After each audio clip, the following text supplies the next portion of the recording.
Hello, my friends. Welcome back to learning about the zones of regulation with your OT friends. Today, we're going to read a book called The Grumpy Monkey, and we're going to apply the zones of regulation and everything we've learned to this book and our main character, Chimpanzee. Let's get started. The Grumpy Monkey. One wonderful day, Chimpanzee woke to discover that nothing was right. The sun was too bright, the sky was too blue, and the bananas were too sweet.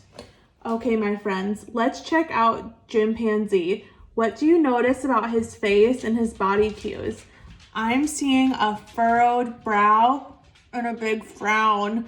I think he's in the red zone, and it's okay to start your day that way. We want to pay attention to what our bodies are telling us, and if we can see that in our friends too. Remember, we're wearing our social detective caps, and we want to see what zone our friends are in. Jim was confused. What's going on? Maybe you're grumpy, suggested Norman from next door. I'm not grumpy, Jim insisted. On his walk, he met Marabou.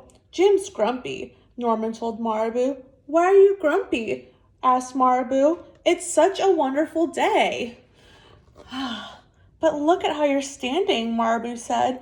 It's true, said Norman. You're all hunched. So Jim stood up.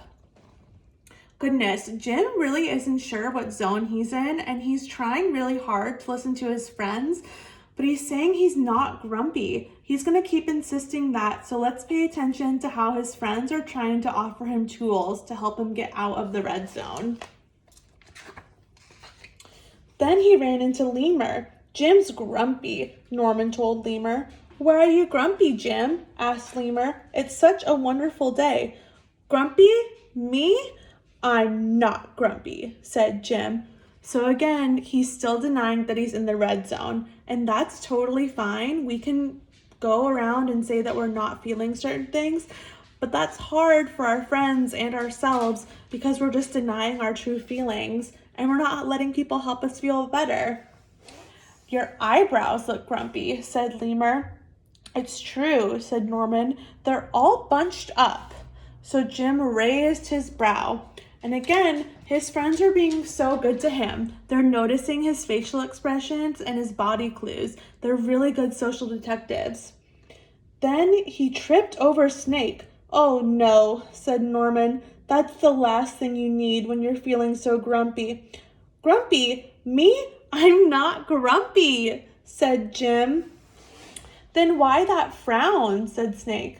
I think it's because he tripped over you, Norman whispered to Snake. So Jim put on a smile. Finally, Jim looked happy, but he didn't feel happy inside. I'm sure you've experienced this too.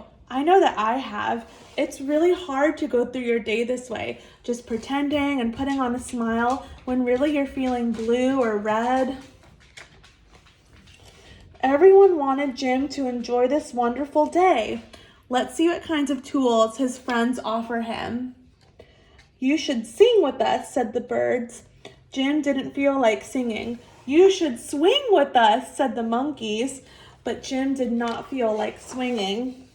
You should roll with us, said the zebras. Jim didn't feel like rolling. You should stroll with us, said the peacocks. Jim didn't feel like strolling. You should lie in the grass. You should stomp your feet. You should take a bath and make a splash. You should hug someone. You should laugh. You should take a nap.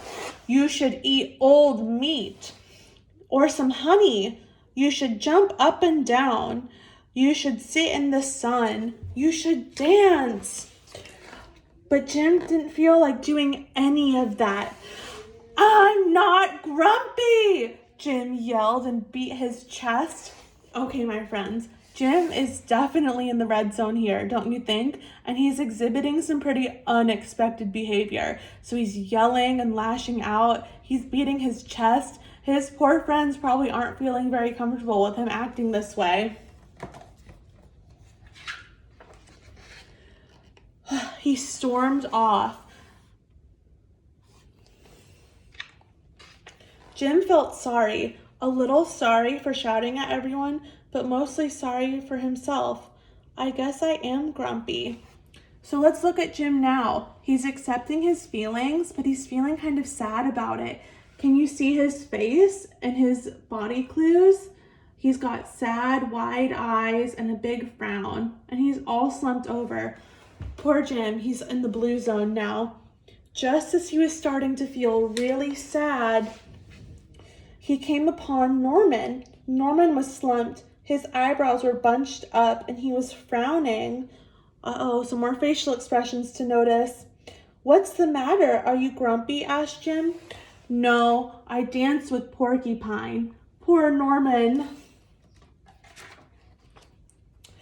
Are you okay? Asked Jim. It hurts, but I'll probably be better soon enough, said Norman. Are you still grumpy? Yes, said Jim, but I'll probably feel better soon enough too. For now, I need to be grumpy. It's a wonderful day to be grumpy, said Norman, and Jim agreed. Okay, everybody. Jim realized that he was in the red zone and feeling really grumpy, and he accepted it, and he said, you know what? I'm just grumpy right now, and that's okay. We can do that too. We can say, this is the zone I feel in, and it's okay. And I know I'm gonna get back to the green zone no matter what. So let's pay attention to how we feel and how our friends feel so we all can help each other get back to the green zone and stay regulated. Okay, everyone, thanks for reading The Grumpy Monkey with me, and I'll see you soon.